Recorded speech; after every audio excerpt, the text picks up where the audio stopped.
Sean Hodgetts, BBC Wiltshire.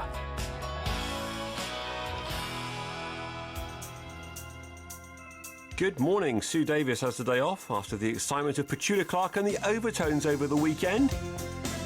This is Sean Hodgetts with a one-off special offer between now and 12, including memories of Castle Combe in 1966, the drought of 1976, as well as the Transplant Games and Olympic Games.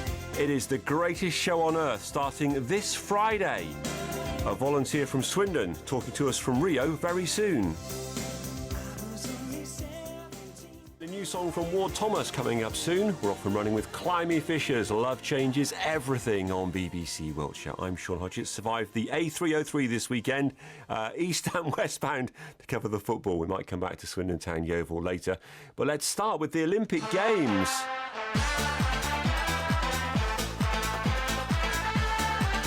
4 days and counting to the start of the greatest show on earth in Brazil. One Wiltshire couple already there. Brian Avery, his partner Jodie from Swindon, among the many Brits who volunteered to be games makers, helping out behind the scenes. Now they're on a 2-year tour of the world, and speaking to me from Rio, Brian's been telling me he's always been interested in sport. So I was a competitive swimmer when I was much younger. Then over the years, I started getting into marathon swimming. And about 3 years ago, I took up the challenge of swimming the English Channel.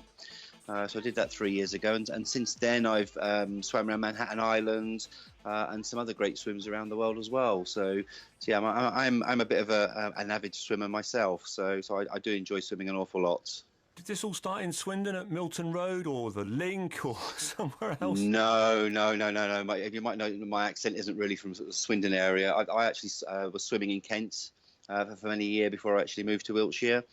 So I was quite regular trips down to the seaside, down to Margate and Folkestone as well. Hence the reasons why I had the obsession of actually swimming the Channel at the time. I understand. You haven't spent much time in Swindon in the last couple of years either. No, I haven't. No, I've been on the road for the last 2 years, travelling around the world, sort of heading towards Rio. So enjoying myself on the way and doing some great swims on the way as well. What's inspired that trip? I actually went travelling about 5 or 6 years ago with my partner for a year, and we realised there's so much to see in the world that we've just got to do it again. So this time what we decided to do is to do another trip, not have it open-ended with regards to where we can go, what we can do, and just really take our time, which is definitely the best way of travelling if you're going to travel.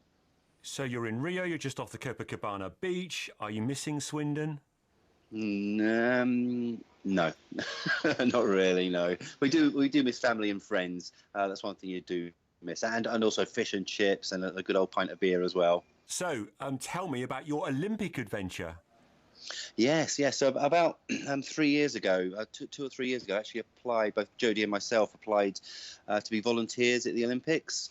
Cause it does take an awful long time to go through the process. They validate you, they make sure you're okay, they check your experience. So we've gone through that process over the last 2 or 3 years. Back in December, they told all the volunteers that had applied that they did have a volunteer position.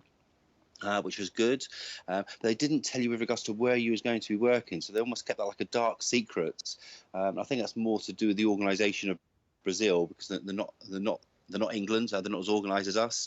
But eventually they did tell me with regards to that I'll be in the aquatic centre, both for the Olympics and the Paralympics, which is fantastic news for me. But being a swimmer myself, I was going to say, with all that you've just told us, you must be happy as Larry.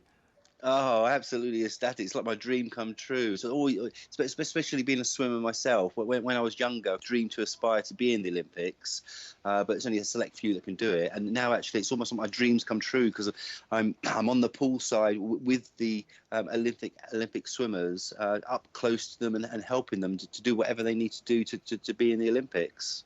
So, watching for you, was that? I might get the wrong era here. Was that David Wilkie, Duncan Goodhue, Anita Lonsborough, Sharon Davis? It would have been Duncan Goodhue and Sharon Davis, yes, around those era and time. So yes. So they inspired me, and Duncan Goodhue being a breaststroke swimmer, I was a breaststroke swimmer as well.